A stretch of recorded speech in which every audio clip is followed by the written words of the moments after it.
India at war, ancient wisdom, modern strategy. In moments of national crisis, it's easy to be swept away by anger or fear. But India's strength has never just been its armies, it has always been its mind and morality.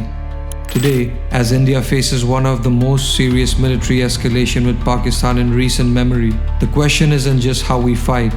The question is, how do we fight the right way? For that, we must turn to the enduring teachings of our ancestors. From the Arthashastra to the Mahabharata, from the counsel of Krishna to the strategy of Chanakya. This isn't about nostalgia. This is about ancient clarity for modern challenges. Military precision, strength without chaos.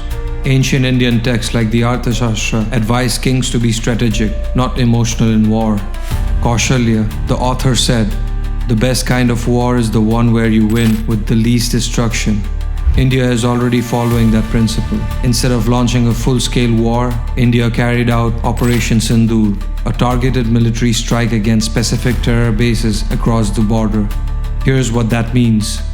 These weren't random bombings. India used precise intelligence to hit only those locations that were confirmed to be linked to terror activity, like training camps and safe houses. The goal wasn't to punish a country, but to disable terror infrastructure quickly and cleanly.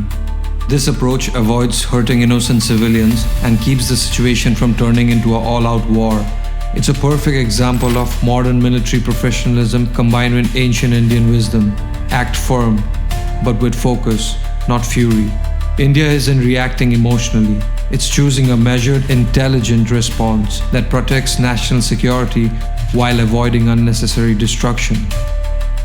Global alliances, modern Mandala theory. In ancient Indian strategy, Mandala theory advised kings to surround themselves with strong allies to keep enemies in check. Today, India is following the exact idea by being part of something called the Quad Alliance. So what is the Quad? It stands for Quadrilateral Security Dialogue, a group made up of India, the United States, Japan, and Australia. These four powerful democracies work together to promote peace, stability, especially in the Indo-Pacific region, the large ocean area between India, Southeast Asia, and the Pacific. Why is this important? Because the Quad countries hold joint military exercises to show strength and coordination. They share intelligence, especially about security threats, cyber attacks, or military movements. And they act as a united front to discourage aggression from any countries in the region, including support for terrorism. In short, the Quad is like a security circle. India is not standing alone. It's part of a team of major global players who support peace, rules-based conduct, and democratic values. This is how India uses modern diplomacy to follow ancient wisdom. Build strong friendships so you never have to fight alone. Cyber and economic warfare, winning without bullets. Kaushalya wrote, "A wise king wins not just through weapons, but by disrupting the enemy's ability to function." A wise king doesn't always fight battles on the battlefield. Sometimes, the smartest way to win is to quietly weaken your enemy's foundation, cut off their resources, confuse their plans, and create pressure without even drawing a sword. India is doing exactly that today, just with modern tools. Cyber operations. India has developed highly trained cyber teams that work behind the scenes to track and block money being sent to terrorist groups, shut down communication channels used by extremists, monitor and stop fake news or propaganda meant to create chaos. These actions happen silently but have real-world impact, crippling terror operations without a single soldier crossing the border. Water pressure. Indus Waters Treaty. There's a treaty between India and Pakistan called the Indus Waters Treaty. It governs how water from rivers that flow through India into Pakistan is shared. India is not breaking the treaty, but it has the legal right to fully use certain river waters. By doing that through dams and irrigation projects, India can reduce water flowing into Pakistan, putting economic and agricultural pressure without military action. Trade and financial pressure. India has cut trade ties and closed airspace to Pakistani aircraft. It works with groups like FATF to hold Pakistan accountable if it supports terror. FATF is a global group that can blacklist countries involved in terrorist financing, making it harder for them to get loans or do international business. All of this is part of a modern version of non-violent warfare. India is using intelligence, economy, and legal tools to send a clear message. You can't support terror and expect business as usual. Just as Chanakya advised, winning by making the enemies weaker, not louder. These actions are silent, strategic, and fully aligned with Chanakya's idea of Shakti over Shabdh, power over provocation. The battle of narratives, winning minds, not just battles. In the Mahabharata, Krishna didn't fight with weapons.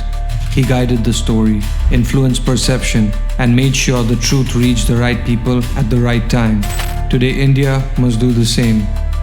Because in modern warfare, it's not just about who has the strongest army, it's also about who tells the story better. Why does this matter? The world is watching. If the global public believes India is aggressive, it hurts our image. But if they understand that India is acting only to protect innocent lives and defend their borders, we gain trust, support, and influence. And this is already happening. This is how India is promoting and protecting the truth. Multilingual communication. India is reaching out to the world in multiple languages, through news outlets, press briefings, and digital platforms, to explain clearly this is not a war against people of Pakistan. It is a response to terror attacks on civilians. Quick diplomatic outreach. Within hours of the attack, Indian diplomats connected with leaders around the world. Countries like US, UK, France, and Japan have acknowledged to India's right to self-defense. Powerful digital content. Survivor stories, facts, and footage are being shared across social media, YouTube, and global news channels, all designed to show India's humility and restraint. Why does this work? People connect with stories, emotions, and truth more than statistics or speeches. India is using tools like Instagram Reels, news documentaries, and even short animations to make sure the world does not just hear our voice, they feel our perspective. This is modern-day Leela, using story to awaken empathy and understanding, not hate. In short, India isn't just fighting with missiles. India is fighting with facts, heart, and global clarity. This battle is not just on the border, it's also on the screen. And India is using ancient wisdom to win both. Inner unity, strength starts within. The Bhagavad Gita teaches us something powerful. A warrior doesn't fight out of hate. He fights because it is his duty to protect what is sacred.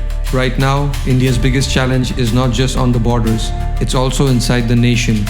Because war isn't just about weapons, it's also about how we hold ourselves together when tested. And India is already showing that strength. Here is how. No space for division. India has been clear. This is not a fight against religion, ethnicity, or ordinary people. It's a response to a terror attack that killed innocent lives. The government and civil society are working to protect all communities, especially minorities, from hate or misinformation. By doing this, India sends a strong message to the world. We are united. We are mature. We are grounded in Dharma, not in division. 2. Prepared, not panicked. Across cities, civil defense drills are happening. These are not meant to create fear, but to prepare citizens calmly, whether through first aid, emergency awareness, or evacuation plans. It's about being alert, not anxious, just as our yogic traditions teach. Voices of calm and courage. India's spiritual teachers, thinkers, and artists are speaking out, not with rage, but with reason. They are reminding people to stay centered, to act with compassion, and to think long-term. History shows us that internal conflict weakens a nation more than any outside enemy ever can. And this is the moment India is choosing unity, choosing clarity, choosing Dharma. India is not just responding with force, it is responding with balance, responsibility, and inner strength. We are protecting our borders, but also our values. We are showing the world that even in conflict we remember who we are, not driven by hate, not blinded by fear, but led by purpose. That's the true spirit of Bharat. India stands together at a decisive crossroads. We have the power to retaliate, but we also have the wisdom to restrain. And in that balance lies the soul of our civilization. Our ancient texts do not glorify war, they glorify just action, clear intention, and the deep inner knowing that strength is not in how loud you roar, but how calmly you act. So let India fight if it must, but let it fight like Arjuna, guided by Krishna. Let it strategize like Chanakya, precise and prepared. And let it stand rooted like the Himalayas, silent, unshaken, and impossible to move. This is how nations lead, not through domination, but through Dharma.